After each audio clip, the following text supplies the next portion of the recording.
Hola amigos, ¿qué tal? Soy Mr. Torres y soy un seguidor de Cristo.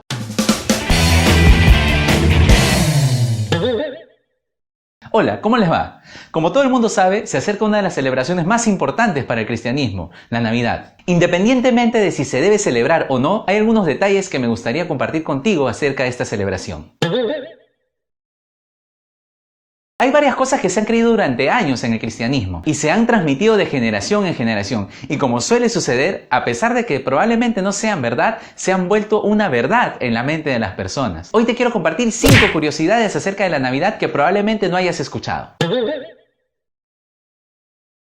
Así como lo oyes. Pero esto se debe a un error que cometió un monje llamado Dionisio el Exiguo, a quien Roma le pidió que hiciera una compilación de la cronología de su historia, pero cometió un error en sus cálculos. El historiador judío Flavio Josefo relata que la muerte de Herodes ocurrió tras 37 años de reinado. Considerando que subió al trono en el año 40 a.C., entonces su muerte ocurrió en el año 4 a.C.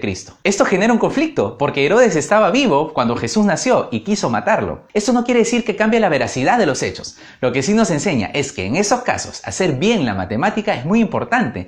No vaya a ser que hagas la división de la historia de la humanidad de manera incorrecta.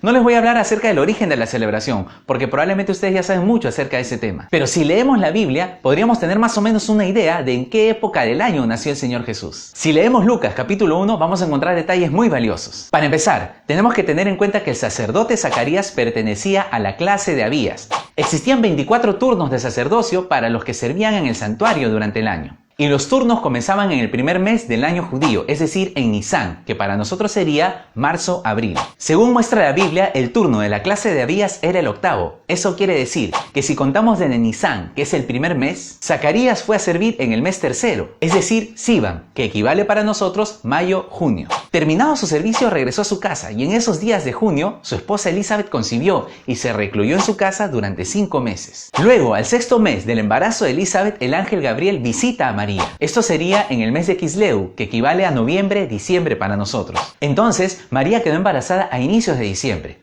porque se nos dice que en aquellos días fue a visitar a su prima Elizabeth, y al llegar, el bebé que traía Elizabeth saltó de alegría al reconocer a quién traía María en su vientre. Viendo todo esto, si María concibió en diciembre y los embarazos normales no duran 12 meses, sino 9, entonces lo más probable es que Jesús haya nacido en el mes de Elul, para nosotros, agosto-septiembre. Esa sí no te la esperabas, ¿sí o no? Antes que me crucifiques, por favor, lee Lucas capítulo 2 versículos 4 al 7. Para empezar, José era de Belén, de la casa de David. Eso quiere decir que probablemente tenía parientes allá y que los haya buscado para hospedarse. En segundo lugar, se nos dice que María estaba encinta, pero no se nos dice de cuánto tiempo. En tercer lugar, el texto nos dice que estando ellos allí, se cumplieron los días de su alumbramiento, lo cual descarta la famosa escena en la que vemos a José y a María buscando un lugar porque María está a punto de dar a luz. ¿Te imaginas una mujer de 9 meses haciendo un viaje de más de 100 kilómetros? Eso hubiera terminado en una tragedia. En cuarto lugar, la Biblia no menciona en ningún momento que José y María estuvieron tocando las puertas y que la gente no los dejaba entrar, pero encontraron un posadero buena gente que, a pesar de que no tenía lugar en su posada, los llevó a un establo. Para terminar, se dice que María dio a luz a Jesús, lo envolvió en pañales y lo acostó en un pesebre porque no había lugar para ellos en el mesón. Ahí está pues, dirás tú, pero espera, déjame contarte algo. La palabra original para mesón es cataluma, la cual se traduce mejor como cuarto de invitados o cuarto de huéspedes. Lo cual tendría sentido, porque estando en la casa de sus parientes y habiendo tanta gente, lo que hubiera podido ocurrir es que tuvieron que acomodarlos en el nivel inferior. Este nivel se usaba como una sala de estar y también se usaba para proteger a los animales más vulnerables del frío o de los robos. Es por eso que allí había un pesebre. Es difícil de creer que María, estando embarazada y estando en la casa de algún familiar, hubiera querido irse a otro lugar, sabiendo que en esta sociedad los vínculos familiares eran muy importantes. Probablemente esto sí lo hayas escuchado. Para entender más sobre este tema tenemos que ir a Mateo capítulo 2 versículos 1 al 2. Para empezar, Mateo es el único que menciona la figura de los magos, entonces este es el único relato que tiene información acerca de ellos. En segundo lugar, Mateo menciona que vinieron del oriente. Muchos concuerdan en que probablemente hayan tenido origen persa. Y tendría sentido, ya que Persia, la actual Irán, se encuentra al oriente y es el único imperio que estuvo tan familiarizado con las profecías y las costumbres judías. Ya saben, Daniel, Esther, Nehemías, Esdras, toda esta gente brava ocuparon cargos muy importantes en ese imperio. En tercer lugar, el texto no menciona sus nombres ni tampoco dice cuántos eran. Entonces este cuento de Melchor, Gaspar, Baltasar e incluso el cuarto rey mago que llega a la crucifixión de Jesús, sí, existe ese relato.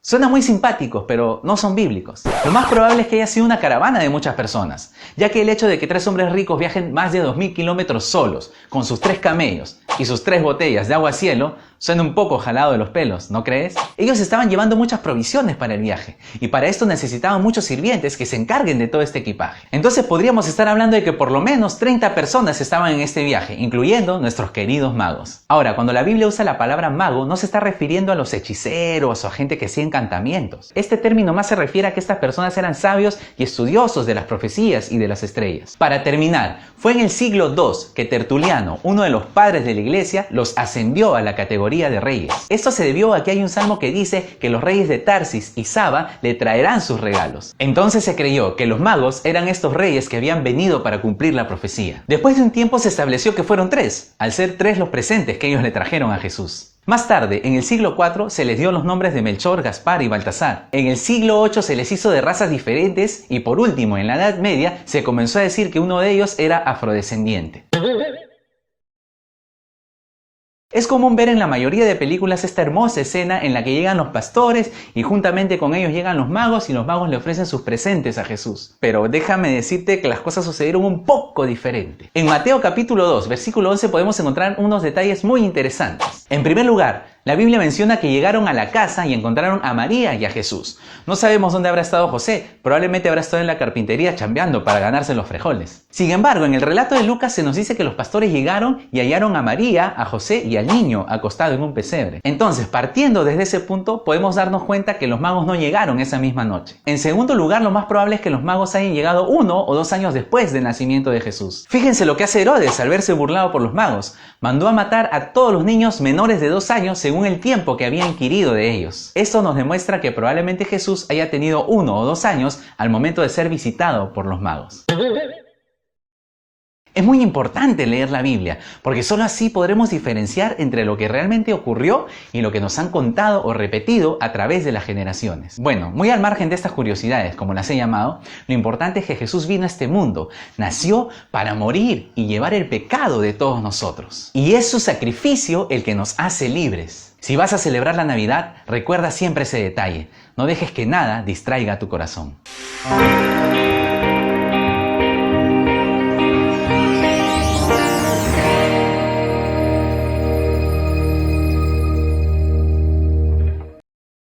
Bueno amigos, este ha sido el video de hoy. Si crees que puede ser útil para alguien, no dejes de compartirlo. Antes de despedirme, quiero mandar un saludo muy especial y un abrazo muy fuerte para todos los estudiantes de la promoción 2016 de LMCS. He tenido el privilegio y el reto de enseñarles desde primero de secundaria y me llevo muy gratos recuerdos de ellos. Chicos y chicas, felicidades por haberse graduado. Ahora están empezando una nueva etapa y es mi deseo que Dios siempre sea su guía en todo lo que emprendan. Ahora sí me despido. No olvides seguirme en mis redes sociales. Nos vemos en el próximo video. Un abrazo.